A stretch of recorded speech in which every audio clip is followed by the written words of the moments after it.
Good morning. I just want to start by thanking Monsieur Bismuth and Oscar for inviting me, also to Professor Clavion. This is a wonderful meeting. It's so good to be avec les Compagnons every year. So I'm going to speak about how HPB training has evolved in North America. So to start with, I have nothing to disclose, no financial disclosures, but I do have some personal disclosures.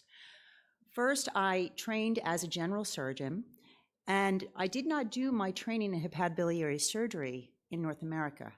I was with Monsieur Bismuth for 2 years. I do not have an HPB fellowship at Hackensack Meridian, which is where I work right now, but I do train residents. But I am very involved in the training of HPB fellows in North America. Each year, we give the fellows a course at Carolinas Medical Center, which is under the direction of IHPBA and also David Ionity. And I also participate in the SSO, Society of Surgical Oncology Fellows Institute each year. I am a member of the Education and Training Committee of HPBA, and I am chair of the ultrasound subcommittee of HPBA. So I just want to recount a little bit of the history. This slide is not to be inclusive, all-inclusive, but just to give a flavor of everything that you already know. We start with Alan Whipple, who did not perform the first DPC, or the first pancreatic duodenectomy, but he popularized it, and he put it on the map in 1935 when he was chair of surgery at Columbia Presbyterian Medical Center, which is where I did my training. The first successful, not the first, but the first successful liver transplantation was performed by Tom Starzl, as we all know, when he was at University of Colorado. And Monsieur Bismuth, he defined for us liver anatomy in his landmark paper in the 1980s. And he married surgical anatomy to surgical technique. And of course, we had all that groundwork done, and then we had the factors that were outside of surgery. Improvements in perioperative care, improvements in chemotherapy, multidisciplinary care, and that all led to this increase in hepatobiliary cases in North America and worldwide. All these things were happening simultaneously. So all this groundwork, think of it as the soil. And then it was fertilized by the things that were outside of surgery. And then the explosion of HPB surgery occurred with the thoughts and the skill and technique of all those people around us. But where did that leave our surgical residents in North America, our trainees? General surgery was just not enough. And we see this is a survey that was done by Friedel and colleagues in 2013, asking graduating surgical residents how they felt their skill was in performing these procedures. And we see that in right hepatectomies and also pancreatic duodenectomies, they were increasingly uncomfortable doing these procedures upon graduation. And even those residents who performed more than 1,100 cases were uncomfortable, somewhat uncomfortable, or uncomfortable with doing these procedures. And the average number of HPB cases that a graduating chief resident had in 2012 was somewhere around 10, not enough. And we do know that volume is important. In Rebecca Minter's workforce study, we see that after 2010, the case volume that was done in the United States was increasing, and it still continues to increase. So why were HPB fellowships developed? Because all of this led to the development of HPB fellowships. It was the explosion of HPB surgery because of better outcomes. There was a clear need for further training, and the residents and our trainees wanted it. So we brought it to them. So how did we develop these HPB fellowships? Well, classically in North America, HPB surgery was trained through surgical oncology and also liver transplantation. But with the development of HPB surgery as a specialty in and of itself, a third pathway was developed in the early 2000s. And many of these fellowships popped up as ad hoc fellowships. They were based upon the apprenticeship model, as we just heard of, but these fellowships were also unaccredited. When I think of HPB surgery fellowships, I have to think of University of Toronto, because I think that their training program was really the grandfather of all of these programs in North America. This was developed under the leadership of Bernie Langer. In 1984, I had the opportunity to speak to Paul Gregg, Professor Gregg, at length about their fellowship, because none of this you'll find in a book, only from speaking to people. And Dr. Gregg provided me with a lot of this information. You know, in 1983, Dr. Langer said to Dr. Gregg, well, if the cardiac surgeons can have a fellowship, we can have one too. So in 1984, he had his first liver fellow. They did everything the fellows did. They had conferences, they operated, but it was unaccredited. So in the early 2000s, Dr. Gregg was asked by the then HPBA president, Wright Pinson, to organize the fellowships. At that time, the Fellowship Council was the Minimally Invasive Surgery Fellowship Council, and that consolidation was of a society was organizing all of the MIS fellowships to accredit them. And they approached HPBA to also accredit the HPB fellowships. So that's what they did. So Dr. Gregg organized with the Fellowship Council all of the HPB fellowships to then become accredited. And what this was very, very important, because what this did is it brought the fellowships to the same standards. The programs were all brought to the same standards. And this was very important. And so this was the original 12 fellowships that were accredited. Some of these fellowships still exist. Some of them are not. But these were the first 12. And so with that, Dr. Gregg was able to convince HPBA that this was real, that we needed as a society to then develop standards for training. And with that, the Education and Training Committee was developed, and Dr. Gregg was the first chair, and Rebecca Minter was his co-chair.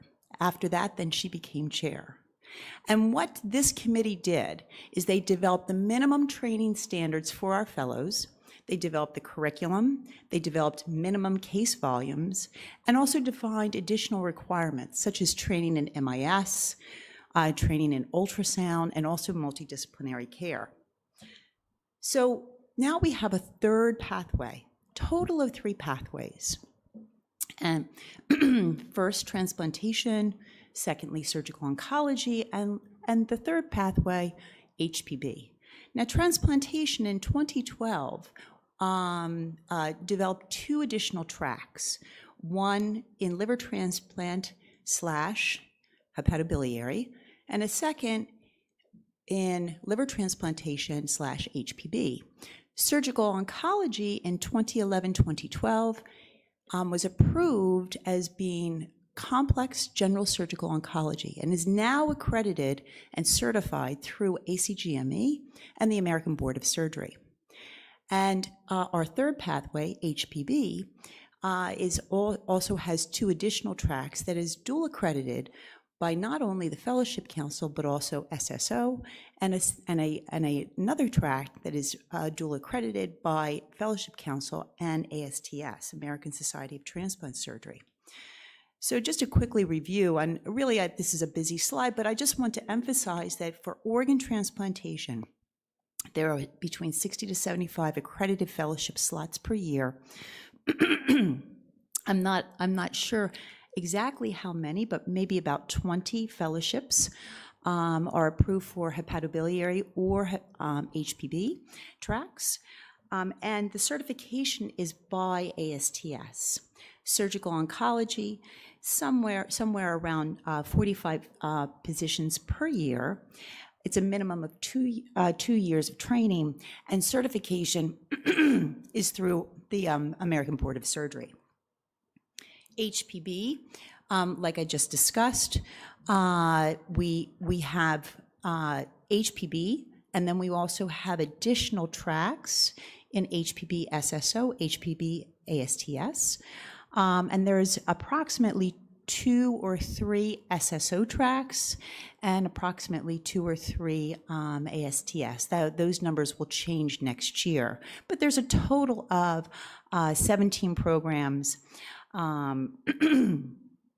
are HPB. So just to compare the 3 tracks or the 3 pathways to training, we have transplantation, which all of you know very well. You have proficiency in transplant, end-stage liver disease, surgical diseases of the liver, whereas in surgical oncology, the emphasis is on oncology. And in HPB surgery, there's proficiency in not only benign diseases, but also malignant diseases. And in some programs, there is training in transplantation, like I just discussed.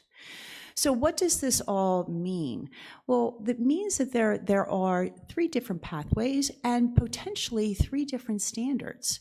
We have different governing bodies that are certifying these fellows. So what was brought to the attention of the surgical community was that we need to have standardization. And really this was brought out by Rebecca Minter's workforce study, that we really need to develop core requirements. What are the expected knowledge and skills of our fellows? We need to have common certificate standards, common examination processes, and accreditation requirements. So in order to do this, we needed to bring together all three pathways and all 3 societies. Well, this was the work of Rohan J. Raja, who I also had the opportunity to discuss this talk with extensively. Dr. J. Raja, probably back in 2011, 2012, really started thinking about we need to bring the 3 societies together. We need to convene a consensus conference on what is the optimal training in HPB surgery. He was able to do this with the participation of all 3 societies in 2014, and this consensus conference occurred around the time of American College of Surgeons Clinical Congress. There were more than 250 registrants, and we did this with in several parts. First, we began the consensus conference with an audience polling. What were the demographics of the audience? There was discussion regarding the various training pathways. What are the program requirements? What are some of the newer technologies? And how do we perform our assessments? What are the formative assessments that we use, and what are the summative assessments that we can use? Just to begin with, this is a slide that Dr. J. Raja had given me that really depicts that there was representation from transplant, HPB, surgical oncology. This was an audience response poll. So we see that 34% of the audience had fellowships in transplant, 32% HPB, and 25% in surgical oncology. There were again, presentations on each of the pathways. And this I just want to bring to your attention. This is the current case volumes that are required by the 3 different tracks. HPB, which is accredited through the Fellowship Council, requires 100 cases, 100 major cases, 25 cases specifically in liver, and at least 20 of those cases must be a major hepatectomy. 15 cases in biliary and 25 cases in pancreas, 20 of which must be pancreaticoduodenectomies. Other requirements include minimally invasive surgery, ultrasound, hilar dissection, and those skills in ablation and vascular reconstruction are not required, but they are strongly encouraged. For the transplant tracks, there are 2 different transplant tracks, like I discussed before. For HPB, there's a minimum of 50 cases that are required. 15 of which should be hemilivers. There is some allowance for the splits for organ transplantation, 15 biliary cases, and there are some allowances for Roux-en-Y's that are done during at the time of liver transplantation, and 15 pancreas cases. For the hepatobiliary, the HB track, 15 hemilivers and 15 biliary cases. For the complex general surgical oncology, there's a total of 240 cases that are required. These are total cases, not hepatobiliary cases. The requirements for hepatobiliary or HPB cases are 35, and 25 cases are required for multidisciplinary management. Following this, Dr. Lilimo had discussed what were the case volume requirements. And really what came out of this was that volume is important. There's always been a lot of discussion regarding does volume really matter? Do numbers really matter? And numbers do matter. Dr. Lilimo also discussed about judgment, that we have to explicitly teach judgment and also be explicit in how we teach patient selection. Wendy Grant also presented on defining some volumetric qualities of a program. And of our fellows. And really the bottom line here is that we do not have any good non-volumetric qualities or standards. So the first statement that came out of this conference was that really common program standards for at least core training requirements across all training programs should be defined.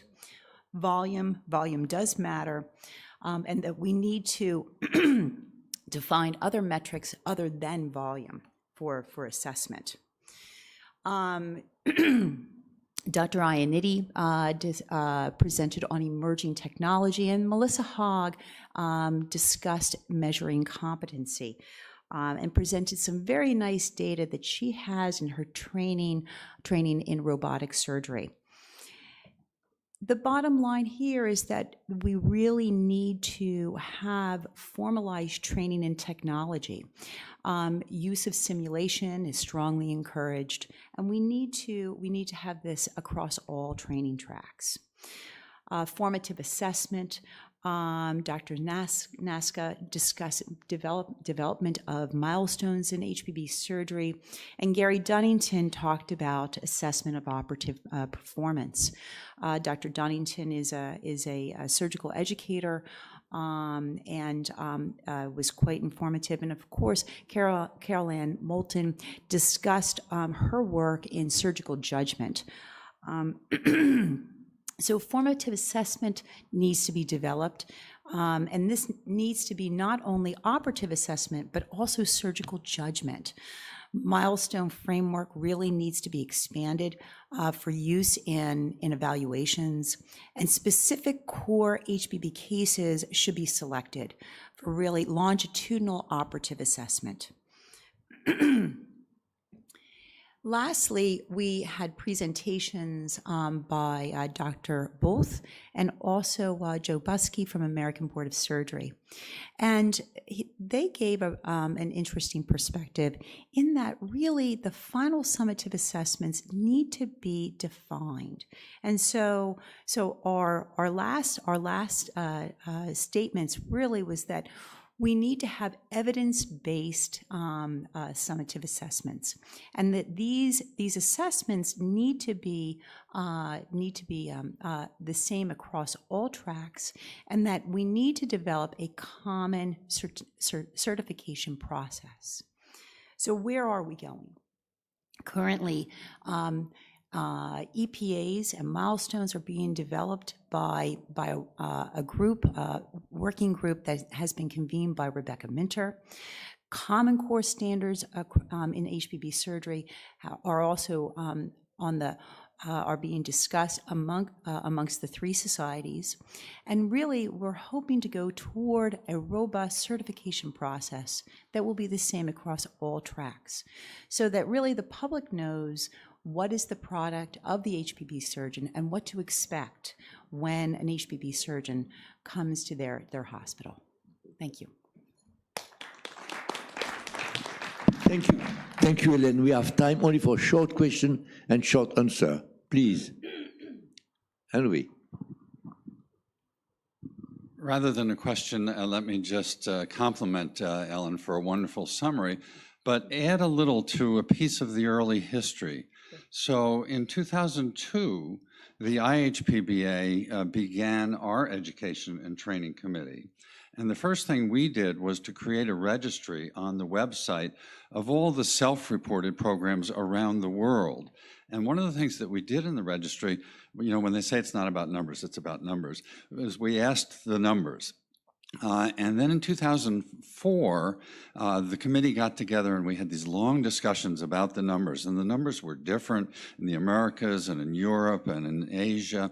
But we sort of came to a consensus around the numbers. And then what our committee did was we took the SSO guidelines for training and the transplant guidelines for training, and we merged the two. And at the 2006 meeting in Edinburgh, the IHPBA Education and Training Committee came up with a guidelines for training that was published and agreed upon and all. That was in September in Edinburgh. And then a month later, the AHPBA accepted those guidelines with minimal changes in one of the numbers. Mm-hmm. And then Paul Gregg was asked, and he wrote all of the curriculum that we've based all of our training on since. So that's just to add a little bit of what happened in that one part of the history. Great. Thank you very much, Dr. Pitt. I appreciate that. Yes, please, short. Thank you very much. My name is Diego Davila. I'm from Colombia. We are facing, I think, more in developing countries, situations like this. Young surgeons go abroad and they stay for a few weeks, months, and they perform only an observership, and they return to their countries saying that they had a good training. What would be the position of societies or like HPBA or whatever about these kind of situations? Because we're facing that very, very often in South American countries or any other developing countries. Yeah, I think that a model such as that has been done for years. But does that really quantify as adequate training? I would probably say no. You saw the numbers, the requirements for our fellows. It's really quite robust. So I don't know what the answer is, except for to develop programs in your country. To hopefully convene training programs such as these. Ellen, not speaking about training, but speaking about organization of the hospital. I had the feeling that most of the American hospital, HPB surgery is made in surgical oncology, and liver transplantation is made in organ transplant surgery. That means there is not a section of something else specific for HPB surgery doing together liver section and liver transplantation. You're absolutely correct. There are some programs in the States that have HPB surgery within liver transplantation. More importantly, it's hepatobiliary surgery within liver transplantation. You are absolutely correct. There is fragmentation, probably amongst most hospitals, whereas liver might be done by surgical oncology or might be done by liver transplantation. There are some centers that do specifically have departments of HPB with or without liver transplantation. One example of a program that is HPB is, for example, David Iannity's program at the Carolinas. Okay, we may come back on this point. Please, thank you, Ellen. Thank you a lot.